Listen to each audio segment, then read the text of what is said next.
오늘은 웨슬레 중생론 두 번째 시간입니다.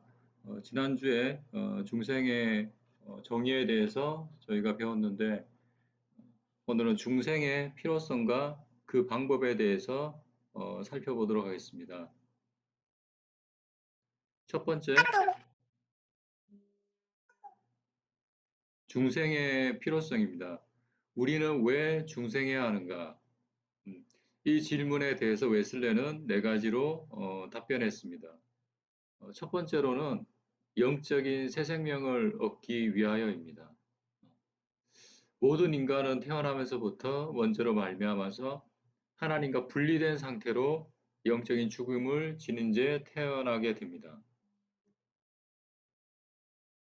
그래서 하나님과 분리된 상태로 다 태어납니다. 그래서 하나님을 모르고 살다가 영적으로 죽은 상태에서 살다가 결국 육적인 죽음을 맞이하게 됩니다. 그래서 이러한 영적인 죽음 상태를 성령에 의해서 다시 태어나야만 합니다. 그래서 새로운 영적인 생명을 얻게 되는 것이 바로 중생이고 그것을 얻기 위해서 중생해야 합니다. 두 번째로는 중생은 성결을 위해서 필요합니다. 우리가 창조되었을 경우 최초의 아담은 인간은 하나님의 형상과 원의, 원래 의로움을 소유했지만 아담의 타락함으로 말미암아 이 모든 것들을 상실하고 말았습니다. 이것을 회복하기 위해서 거듭나야 합니다. 하나님과 분리된 상태, 그리고 영적인 죽음이 있는 상태의 자연인들 혹은 불신자들은 성결이 없다고 볼 수 있습니다. 있더라도 아주 부분적으로만 있고, 그래서 죄 가운데 살아갑니다.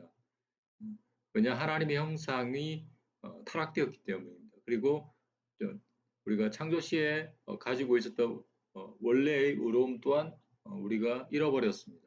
그래서 하나님의 형상이 타락해서 잃어버렸고 거룩한 의로움도 잃어버렸기 때문에 이런 불신자들에게는 성결이라는 것을 찾기가 힘듭니다.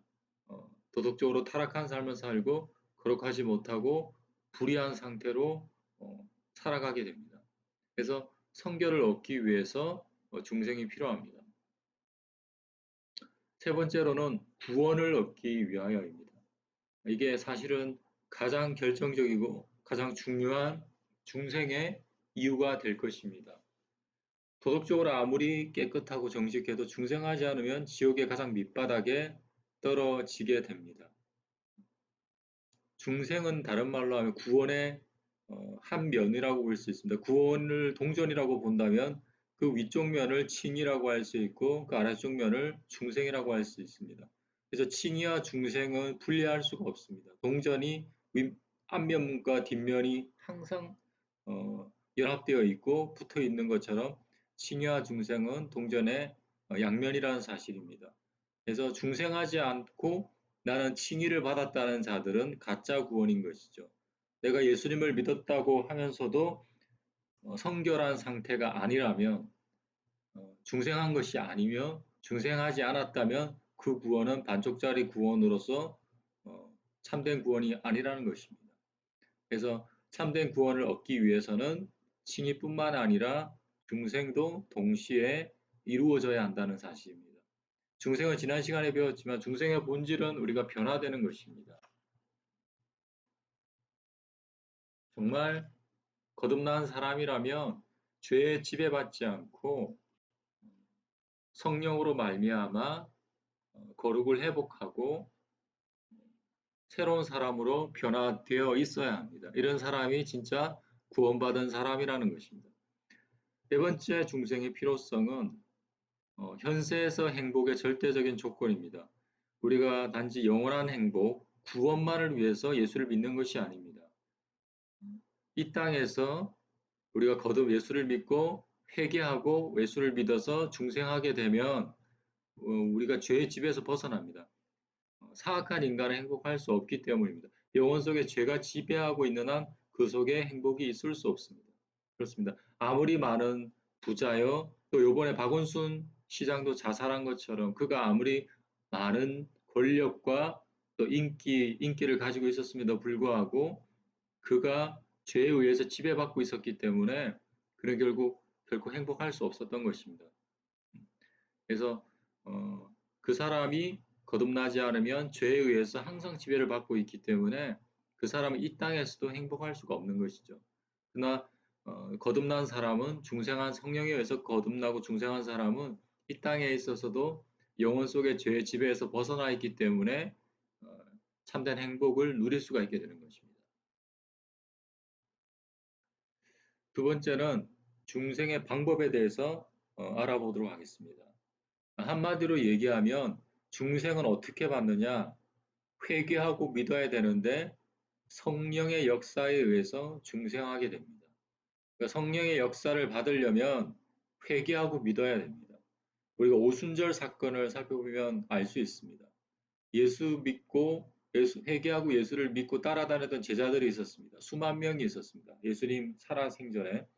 근데 그 중에 많은 사람들이 다 도망가고 예수님을 배신하였지만 마가의 다락방에 모이던 120문도는 예수님 끝까지 성령을 기다렸죠. 그리고 그 뒤에 오순절 사건에 의해서 많은 또 디아스포라 유대인들, 또 이방인들이 예수를 믿게 되었습니다. 결론적으로 성령을 받은 유대인들은 극소수에 불과했습니다.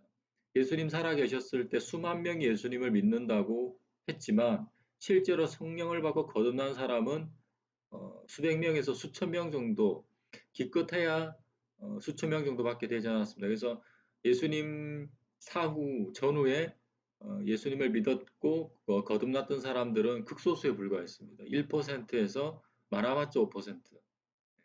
실제로 예수님이 와서 전도를 하고 기적을 보여줬지만 그것을 보고 듣고 실제로 믿고 거듭난 사람들은 아주 극소수에 불과했다는 것이죠. 그렇다면 지금 이 시대는 어떨까요? 교회를 다닌다는 수많은 사람들이 있습니다. 우리나라에만 해도 뭐 800만 명, 아마 실제로 한 500만 명 정도밖에 안 되는 것 같습니다. 하지만 그 가운데 실제로 거듭나고 천국 갈 사람들은 얼마나 될지 우리가 정말 경각심을 가져야 합니다. 특히 목회자들이 제대로 복음의 진리를 깨닫고 가르쳐야 합니다. 성령을 받지도 않았는데 성령 받았다고 구원의 확신부터 주는 이런 미련하고 무지한 일들이 교회에서 현대교회에서 번번이 일어나고 있다는 것입니다. 많은 사역자들이 그런 식으로 가짜 확신을 심어주고 가짜 면죄부를 심어주는 이 시대에 살고 있습니다. 그래서 많은 평신도들은 또한 자기 스스로 진리에 대해서 탐구하고 구원의 길을 구도자적 입장에서 살아가려는 태도가 아니라 그냥 설교 한 편 듣고 어떤 집회에서 확신을 주는 그런 메시지를 듣고 그것만으로 충분하다고 생각하기 때문에 결국 자기 목숨을 진짜 의사가 아니라 가짜 의사들에게 맡기는 것이죠. 그러면 결국 영적인 죽음을 맞게 될 수밖에 없다는 것입니다. 성령이 인간의 영혼 속에서 어떤 방법으로 작용하는지 그 과정을 설명할 수 없다고 했습니다. 그러나 바람이 분다는 것 자체는 분명히 알 수 있는 것처럼 중생의 사실도 분명히 알 수 있습니다. 예수님은 거듭남에 대해서 묻는 니고데모에게 바람으로 비유하였습니다. 바람은 눈에 보이지도 않고 잡히지도 않지만 바람이 분다는 것 자체는 우리가 알 수 있는 것처럼 중생의 사실도 분명히 알 수 있습니다. 성령이 인간 속에서 어떻게 역사하시는지 우리는 알 수 없지만 성령이 역사했다는 결과는 알 수 있다는 것이죠. 그리고 D 중생의 표적입니다. 그럼 중생을 받았다는 표적이 뭘까요? 웨슬레는 세 가지를 얘기했습니다. 믿음과 소망과 사랑이라고 했는데 첫 번째 믿음입니다. 참되고 산 믿음은 단순한 동의 곧 이해뿐만 아니라 성경의 모든 진리를 수긍하며 하나님을 전심전력으로 신뢰하며 예수 그리스도를 통하여 죄사함 받고 하나님의 사랑을 회복하였으며 하나님과 화해되었다고 확신하는 믿음이다. 그래서 믿음이라는 것은 저번에도 여러 번 설명했지만 첫 번째 동의, 인정입니다. 진리에 대해서. 두 번째 신뢰입니다. 또한 여기는 두 가지밖에 나와 있지 않지만 하나님 예수 관계적인 영접이 있고 또 언약적인 신실함도 있습니다. 웨슬레 또한 그때 당시 수준에서 믿음에 대해서 정의하고 있기 때문에 이 정도밖에 믿음에 대해서 정의를 못 내렸지만 아무튼 두 가지에 대해서 얘기하고 있습니다. 이러한 믿음의 결과로 나타나는 적극적이고 항상 있어야 할 열매는 능력과 평안입니다. 믿음의 열매는 첫 번째 능력인데 소극적으로는 그릇된 일이나 악을 거절하는 힘, 즉 범죄치 않게 하는 힘입니다. 이것은 외적인 죄뿐만 아니라 내적인 죄를 이기는 힘입니다. 즉 예수님을 참으로 믿게 되면은 범죄하지 않게 하는 힘을 받게 됩니다. 진짜 믿는 사람은 범죄치 않을 수 있다는 것이죠.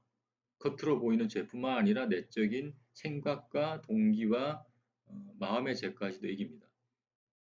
두 번째는 적극적인 능력인데 성령을 따라 사는 성결한 삶을 가능케 합니다. 정말 예수 믿는 사람은 성령을 따라 살기 때문에 성결한 삶이 가능하게 됩니다. 두 번째 믿음의 열매는 평안입니다. 예수 그리스도로 말미암아 하나님과 더불어 누리는 화평입니다. 이는 자연인은 가질 수 없고 오직 하나님의 자녀들만이 가지는 영적 평안입니다. 많은 사람들이 다른 종교를 믿고 있습니다. 불교나 또 뭐 단전호흡을 하거나 기술을 하거나 요가를 하거나. 하지만 이들이 누리는 평안은 진짜 평안이 아닌 것이죠. 하지만 예수 그리스도를 말미암아 하나님과 더불어 누리는 화평은 정말 말할 수 없는 영적 평안을 준다는 사실입니다. 두 번째 중생의 표정은 소망입니다. 이 소망은 살아계신 하나님께 대한 신앙을 근거로 한 것이며 그리스도의 내주하심에서 오는 결과입니다. 여기에 근거하지 않은 소망은 죽은 소망입니다.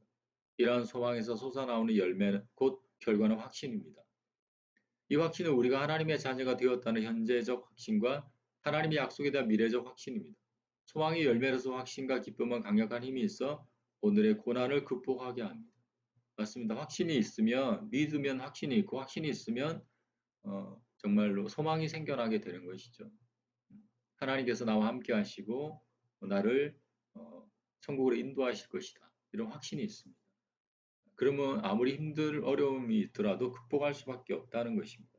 그래서 참으로 이런 중생한 자들은 이런 소망을 가지고 기쁨을 가지고 어려움을 극복할 수 있습니다. 세 번째는 사랑입니다. 웨슬리는 중생의 세 번째 표적 그리고 가장 중요한 표적은 사랑이라고 하였습니다. 이러한 사랑의 대상은 우선 하나님이며 다음으로 이웃입니다. 이는 순수한 사랑을 뜻하며 이런 사랑을 가진 자는 의무가 아니라 즐거움으로 하나님의 계명을 지키며 전적으로 하나님께 순종하며 그에 대해서 일치하여 삽니다. 정말 예수를 믿는 참으로 믿는 사람은 중생한 사람은 회개하고 중생한 사람은 하나님을 사랑하고 이웃을 사랑합니다. 순수한 사랑으로 살아가는 것입니다. 자기를 더 사랑하는 자들은 거듭난 사람이 아닙니다. 그냥 종교인일 뿐이에요. 바리새인들도 그랬습니다. 아무리 차양 사역을 하고 설교를 하고 교회 봉사를 한다 하면서도 자기가 최우선이 된 자들은 거듭난 자들이 아니라는 것이죠. 다른 사람이 희생하면 나도 따라 희생하겠다 이런 것이 아닙니다. 남이 희생하지 않지만 내가 먼저 희생한다는 게 거듭난 사람의 표적입니다.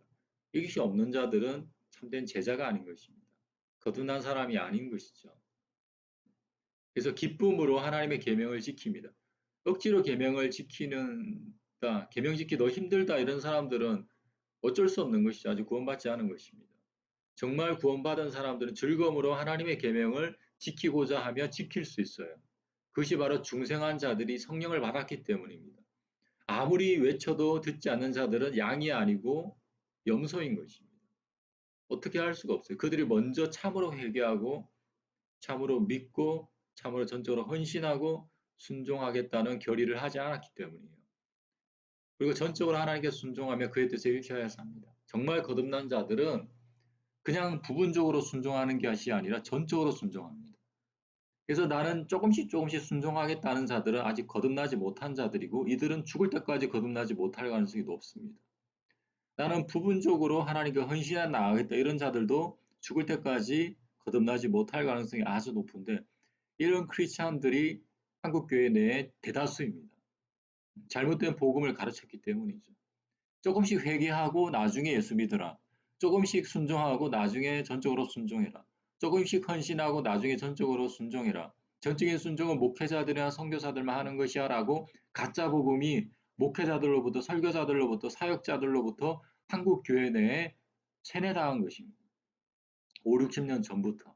그래서 많은 대부분의 신자들은 사실은 거듭나지도 않았으면서도 자기 스스로 거듭났다고 믿고 있으며 또 거짓 선지자들이나 가짜 선생들로부터 구원의 확신을 받도록 강요당하고 세뇌당하고 있는 것입니다. 그러면 이 한국 교회에 구원받을 사람들이 많지 않을 것이에요. 그래서 우리가 다음 시간에도 중생론에 대해서 배우겠지만 참된 중생의 의미, 즉 참된 회개와 믿음의 의미와 정의에 대해서 우리가 분명하게 점검하고 정말 내가 과연 천국 갈 사람인가? 내가 과연 거듭난 것이 맞는가? 내가 과연 믿고 있고 확신하는 구원의 확신이 진짜인가에 대해서 다시 한번 자신을 점검하는 기회를 가져야 될 것입니다.